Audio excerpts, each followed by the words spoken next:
Hi there, Genevieve. How are you? I'm good, thanks. How are you, Heather? I'm doing really well. I've got to forewarn you, I've got a pretty lengthy letter to work through today. So Okay. Do I hopefully, need to take notes? I don't know, be Oh, prepared.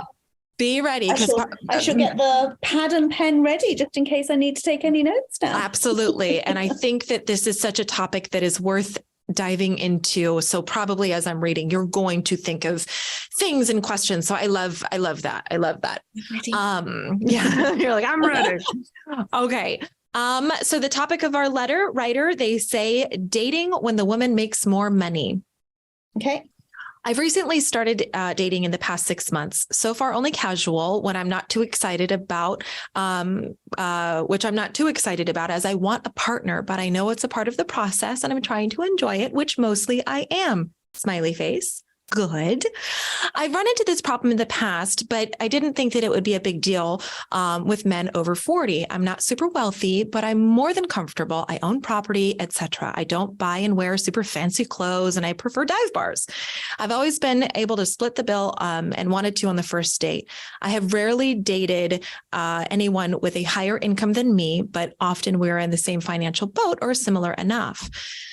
Someone I was casually seeing for 4 months ghosted me after a date when two things happened. One, they were visibly shaken over the idea that I would buy a $75 Uber for us.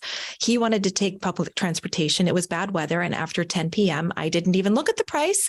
But when he saw it, when I entered the address to our destination, I didn't realize the price until the address page. And when asked why my day was so long, I explained that I've been asking for a raise at work because my new boss makes double my salary, which I know because the job is posted online. Very easy for him to look up and see the boss's salary at $350,000 would take 2 minutes. That's a little confusing, but I am guessing this guy makes maybe $75,000. Whatever he makes, the idea of spending $75 on a car was unfathomable to him. I truly don't care about his income. I just like hanging out, talking, and we were very sexually compatible. What more can I ask for of a casual date? Smiley face again. While I know that there could be a million reasons why he ghosted, later putting together these two parts of the night, I have to assume that money was a factor. I know casual is just casual, but if I could prevent being ghosted like that, I'd like to try. Haha, I know. I'm seeking advice on how to better gauge if a man has any issues with my income earlier on. What are the signs that I should be looking for beyond just bringing it up early, which feels too aggressive? Or is there no issue, no use trying to be proactive here and just it is what it is? Thank you so much for your insight. Ooh, Yeah, okay. That's a good Where one. do we start? Okay. I didn't take notes. Intriguing. Well, first and foremost, money's always a contentious issue when it comes to dating. Sure. We know that. It's unlikely that both of you are going to ever be on the same salary. Mm-hmm. Mm-hmm. Yeah. Right. So one of you is always going to earn a bit more than the other one. Right. That goes without saying. Mm-hmm. You might be in the same ballpark, but one of you is going to earn more than the other one. And it's interesting, this has come from a woman. Yeah. At first, I thought as reading it, it was a man. So did I. And then she threw that in there, kind of a twist in the middle. I was like, wait, I know. Am I reading this right?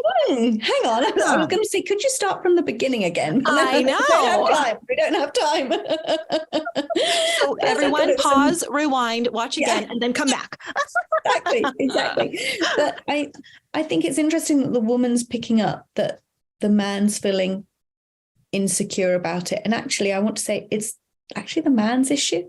Absolutely. But when you're dating casually and there's no commitment in the relationship at all, or any communication about being exclusive or committed or wanting to progress into something more than just casual, I think that creates all of these insecurities as well. Mm-hmm. It creates a lot of insecurities and you don't know where you stand with someone. So it could have been a lot of other things that, I mean, she said we were very sexually compatible. This is all from her perspective. Sure. That's a good There's always two parts to the story. She may have done something to upset the guy, and it might not have been the Uber, it might not be money, it could have been something else completely different. We know this from the feedback that we get from clients. One client will think one thing, and when we deep dive with the other person, they're telling us a totally different story. Absolutely. So I don't want to make or draw on any assumptions in this particular case. But what I would say is, if someone's dating and they're looking, it's that superficial ladder, isn't it? It's going back to finance and money and everything else.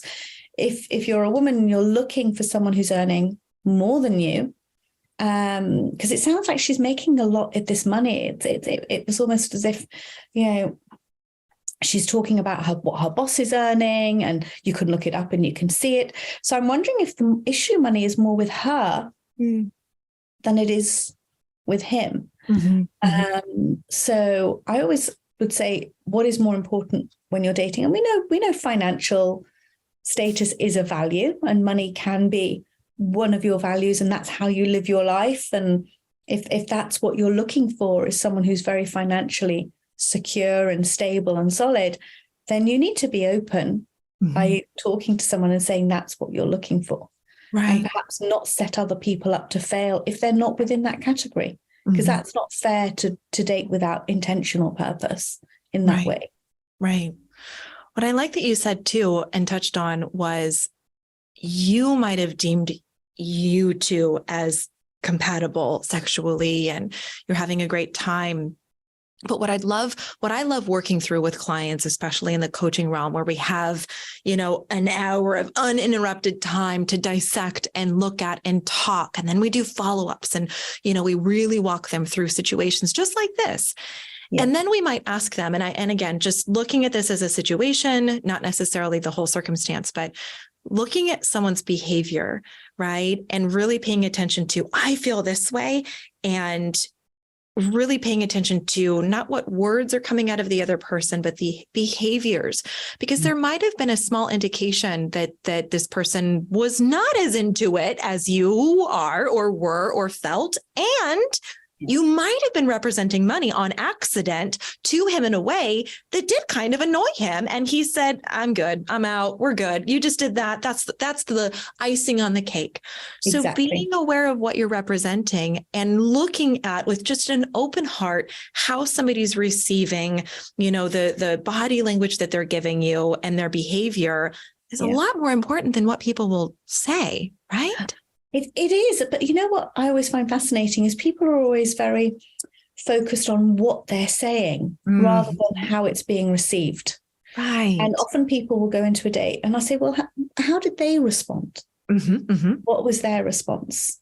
Right. And if people say, well, there wasn't much of a response, and I think, it's not really the engagement going on there. So it's always looking for the unspoken and making sure that the two have to meet up.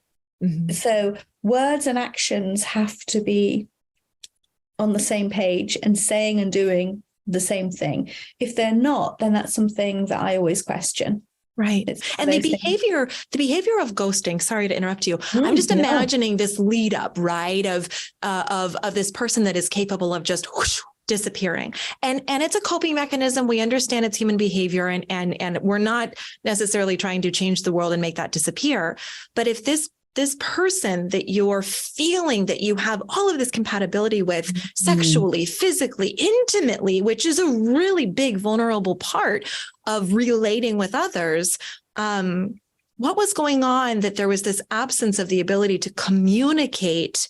And it might have just been a him problem. Like you said, and really anybody's behavior is not your problem, but paying attention to that vulnerability and that connection, you want to be able to communicate your feelings and emotions. And if this person isn't capable, then honey, move on. Nothing lost, nothing gained. I was about to say, if it's casual, why is she putting so much into this letter?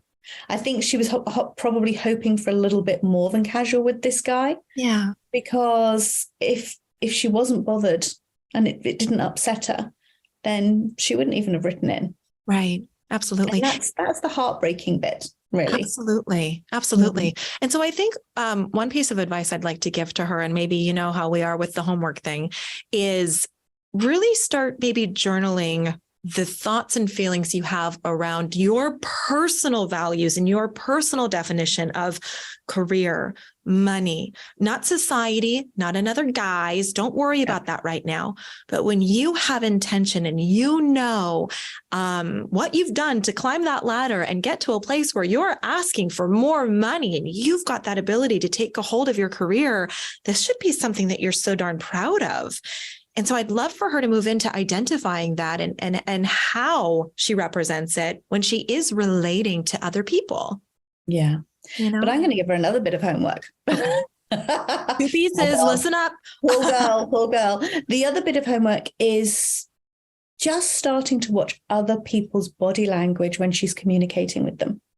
So she's starting to tune into how other people react and respond to what she says, how she says it, all of that. I think it's really important to know how other people see you. And if you're upsetting people, if you make people feel comfortable, if you make them uncomfortable, because some people just walk around oblivious as to how they make other people feel. Right. And I think it's something that's very important. I mean, one of the things that we do in matchmaking is we look for the patterns to help people break the patterns, and then from a coaching perspective, we untangle those patterns. It could be that you're anxious, and being anxious when you're dating is you're only thinking about yourself. You're not actually thinking about the other person and how they're responding and reacting to what you're saying, because you're too wrapped up in, am I presenting myself well? Am I saying the right things? Am I doing the right things? That you're not even thinking. It's a two-way exchange. It's that game of tennis I'm always talking about. It is we're not having a game of squash. It's a two-way game and a two-way process. And if you need support with that, get the right support before you're putting yourself out there. I love that. Sense check it. Sense check how people respond and react to you. Right.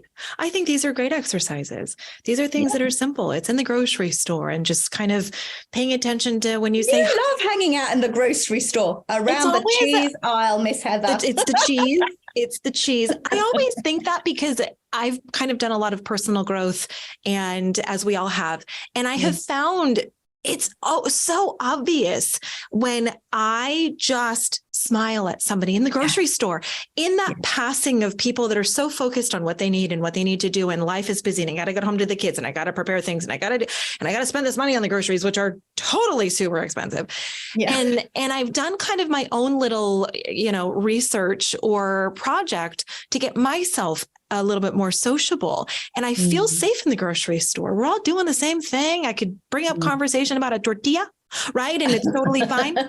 So I always say that because it's my safe place to test little things. And if I mess up, trust me, I have made complete embarrassment of myself.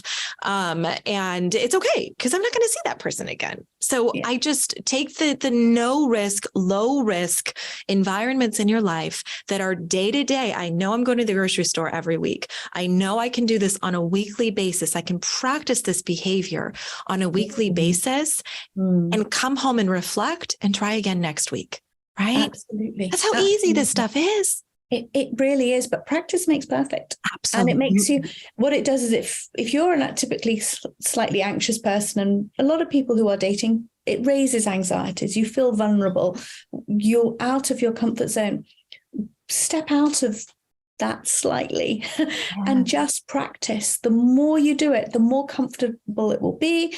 When you're out on a date, it comes across as a natural conversation rather than you trying to force these things. So, and the interesting got onto that, but hey, I love it. I love it. And then you're received when you're calm, cool, collected, and you feel good, and you're just having a good time because you've been practicing at the grocery store every week, and you're sitting on a date with somebody, and you're just adorable, and you're present, and you're secure. You've moved into that secure, attachment style, like we've talked about before, and that's sexy. That's a good look on a dater. But don't try and fake it. No, that's not sexy. Don't try. That's not sexy. That's not sexy. We've seen that far too many times. But just feeling confident. So what we're doing is we're giving you tools to give you more confidence when it comes to date. So use this to build your confidence in the dating arena, and you'll have more success. Yeah. And the more successful you are, the more authentic you are, you'll attract the right person for you. And then also think about this, letter writer, the day that you meet that man that is just an adoration of you and so connective and communicative, and you've got all of these things going on. And then he says, man, I am so in awe of all of your hard work, and that you are in a place in your life where you make what you have, knowing now what I know you've gone through to get there. I just love that about you. Ooh, stop the presses. That's what you deserve. So let's work towards that, and Absolutely. not somebody that's so intimidated that they just disappear. But they ghost you. Yep. No more ghosting. We're going to work towards that. Yeah. So perfect. Well, that was Not fun. Halloween yet.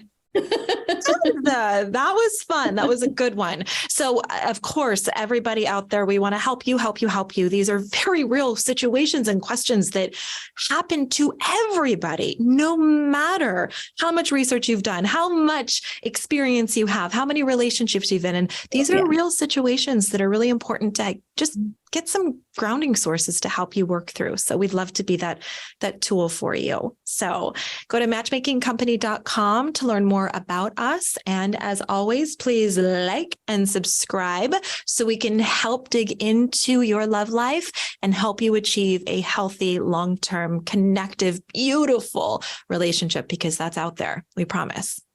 So until next time, thank you so much, Genevieve. Thank you, Heather. Of course.